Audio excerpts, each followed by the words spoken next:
امیر المومنین حضرت علی ابن ابو طالب علیہ الصلوۃ والسلام پر بلند کر صلوات۔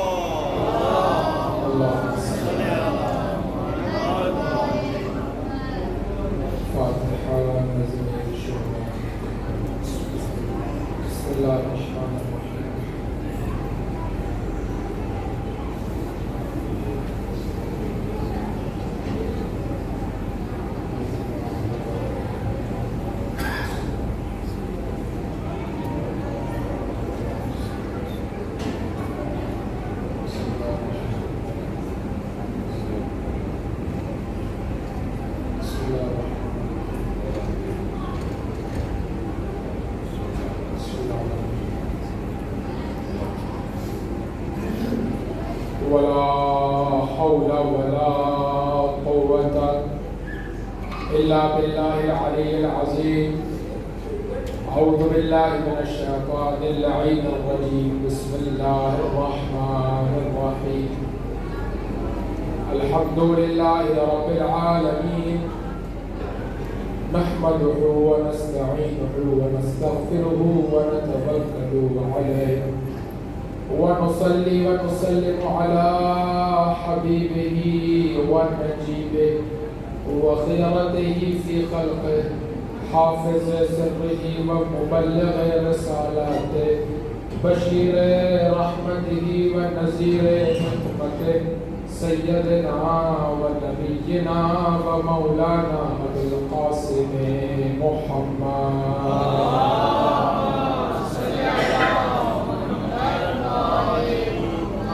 وعلى آله الطيبين الأطهرين الأنجبين الهداة المهديين المعصومين المقربين المملوكين الذين أذهب الله عنهم الرجس وطهرهم تطهيرا.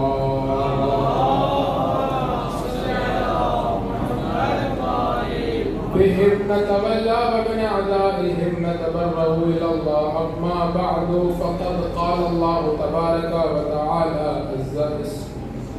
أعوذ بالله من الشيطان الرجيم. بسم الله الرحمن الرحيم. هل أتى على الإنسان حين من الدهر لم يكن شيئا مذكورا. إنا خلقنا الإنسان من نطفة أمشاج نبتليه وجعلناه سميعا بصيرا. إنا هديناه السبيل إما شاكرا وإما كفورا. صلى الله عليه محمد.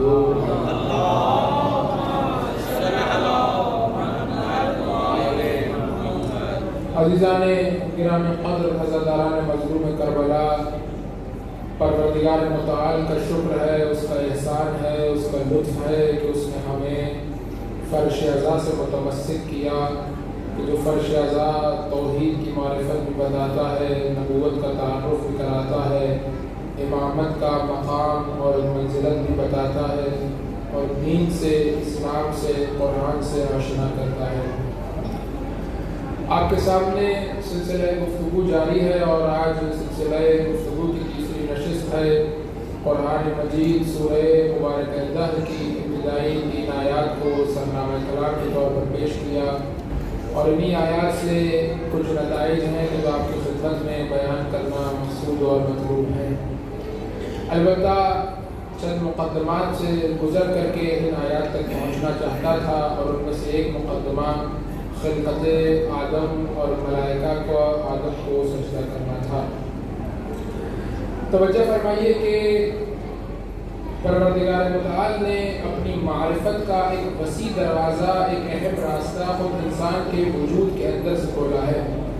اسی لیے روایت نے بیان کیا کہ من عرف نفسہ فقد عرف ربہ، جس نے اپنے آپ کو پہچان لیا گویا اس نے خدا کو پہچان لیا۔ یعنی وہ راستہ معرفت خدا کا، وہ طریقہ معرفت خدا کا کہ جو انسان کے اپنے نفس، اپنے وجود میں سے کھلتا ہے، وہ کسی اور مقام سے نہیں کھلتا۔ اگر انسان اپنے وجود پر، اپنے نفس پر غور و فکر کرے، تدبر و تفکر کرے، تو معرفت خدا کے عظیم سرمایے کو حاصل کر سکتا ہے۔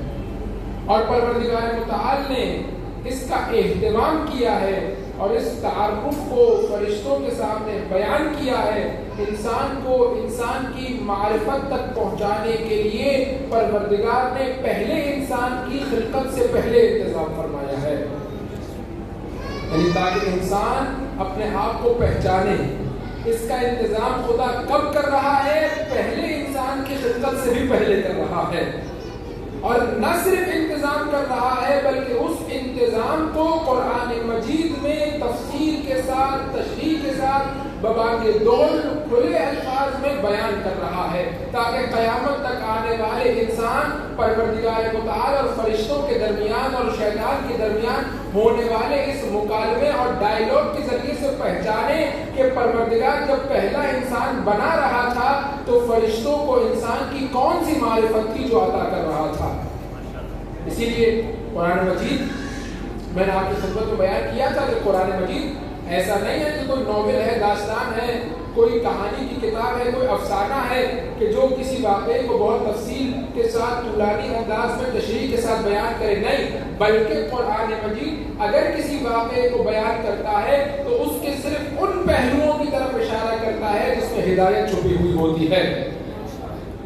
تو اگر آدم کی خلقت کا تذکرہ ہو رہا ہے تو مٹی گوندنے کی بات نہیں ہو رہی، پروردگار کس طرح سے بنایا، پروردگار نے چہرہ کس طرح بنایا، پروردگار نے ہاتھ کس طرح بنائے، پیر کس طرح بنائے، بدن کس طرح بنایا، اس کی طرف پروردگار اشارہ نہیں کر رہا، لیکن اس بات کی طرف اشارہ کر رہا ہے کہ جب خدا نے بنایا تو کہا کیا، سامنے سے فرشتوں نے کیا جواب دیا، شیطان نے کیا جواب دیا، پروردگار نے کیا کہا، یہ سارا کا سارا اس لیے بیان کیا جا رہا ہے کیونکہ اس میں ہدایت کا کوئی پہلو ہے جو قیامت تک آنے والے انسانوں کو بتایا جانا ہے۔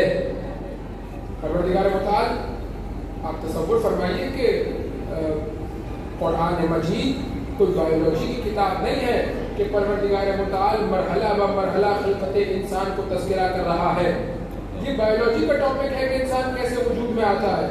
من نطفۃ امشاج نبتلیہ، ہم ایک نطفے سے انسان کو خلق کرتے ہیں اور اس کے بعد پھر ہڈیوں پر گوشت کو چڑھاتے ہیں اور اس کے بعد پھر دوبارہ اس کے اندر ایک حیات کو پھونکتے ہیں اور اس کے بعد پھر بطن مادر سے اس کو اس دنیا میں لے کر کے آتے ہیں۔ پروردگار یہ بایولوجی کا ٹاپک ہے، پروردگار یہ بایولوجی کا عنوان ہے کہ انسان کس طرح وجود میں آتا ہے، کس طرح ایک نطفے سے انسان کی خلقت ہوتی ہے، کس طرح ماں کی شکم میں انسان پرورش پاتا ہے، پہلے مہینے کیا ہوتا ہے، دوسرے مہینے کیا ہوتا ہے، کس طرح اس دنیا میں آتا ہے، یہ سارا کا سارا بایولوجی کا عنوان ہے۔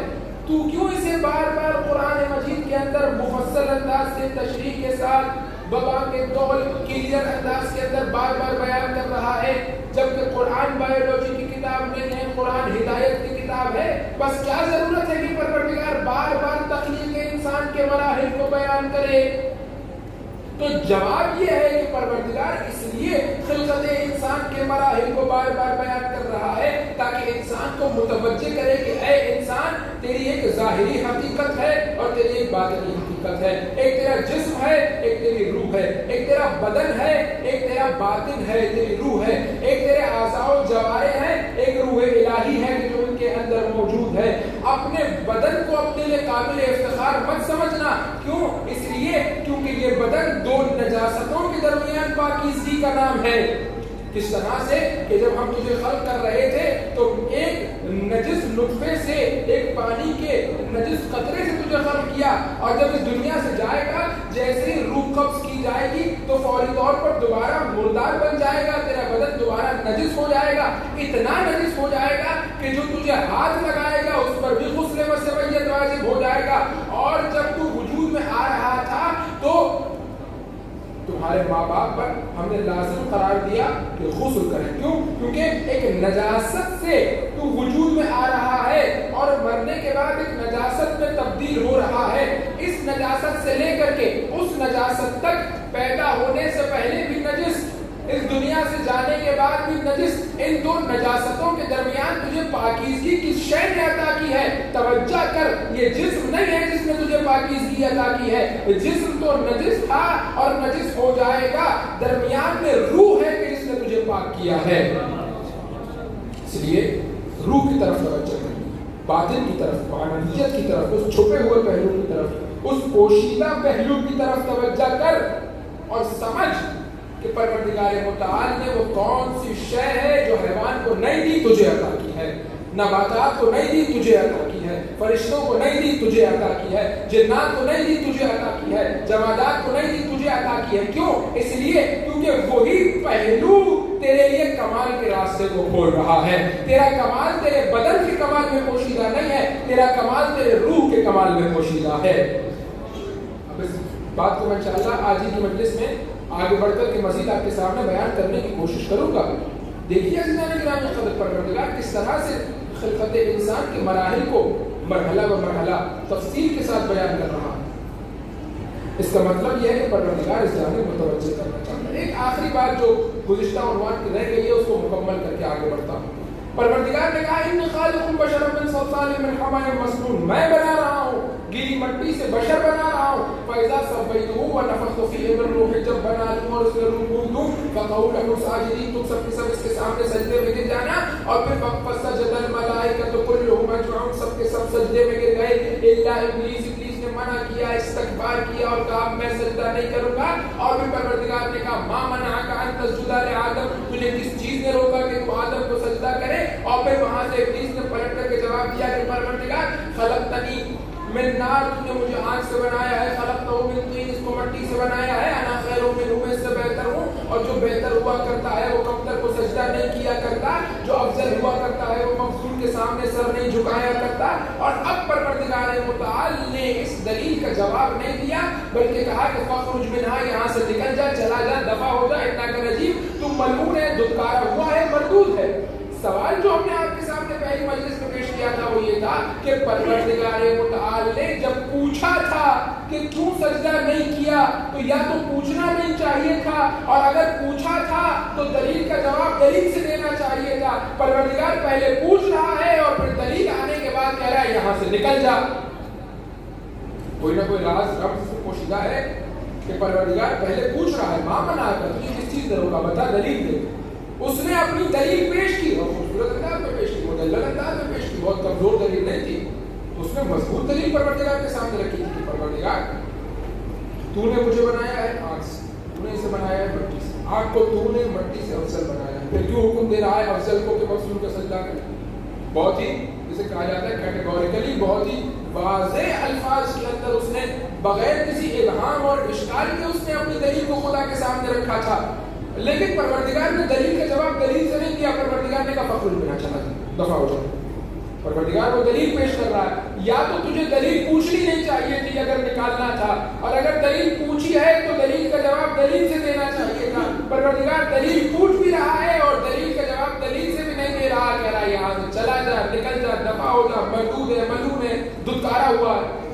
بس سوال یہ ہے کہ پروردگار کیوں دلیل کا جواب دلیل سے نہیں دے رہا؟ پروردگار کہہ رہا ہے میں دلیل کا جواب دلیل سے اس وقت دوں جب پہلے جواب نہ دیا ہو، جب پہلے سب کچھ واضح کر کے بیان کیا ہو، تب دوبارہ دلیل دینے کی ضرورت نہیں ہے۔ اگر ذرا سا بھی عقل و شعور رکھتا ہوگا اس بات کی طرف متوجہ ہو جائے گا، اور جیسے ہی متوجہ ہوگا ساری بات اس کی سمجھ میں آ جائے گی، بار بار دلیل دہرائی نہیں جائے گی، ایک دفعہ دلیل بتا دی گئی، واضح اور صاف اور شفاف انداز سے پیغام پہنچا دیا گیا۔ اب جو پیغام پہنچ گیا اور اب وہی بات دوبارہ تکرار کر رہا ہے، اس کا مطلب یہ ہے کہ سمجھنا نہیں چاہتا، اور جو سمجھنا نہیں چاہتا اس کا درگاہ الہی میں کوئی مقام نہیں ہے، بارگاہ الہی میں اس کی کوئی جگہ نہیں ہے۔ جو نہیں سمجھ پایا اسے بار بار سمجھایا جائے گا، لیکن جو سمجھنا نہیں چاہتا اسے نکال دیا جائے گا۔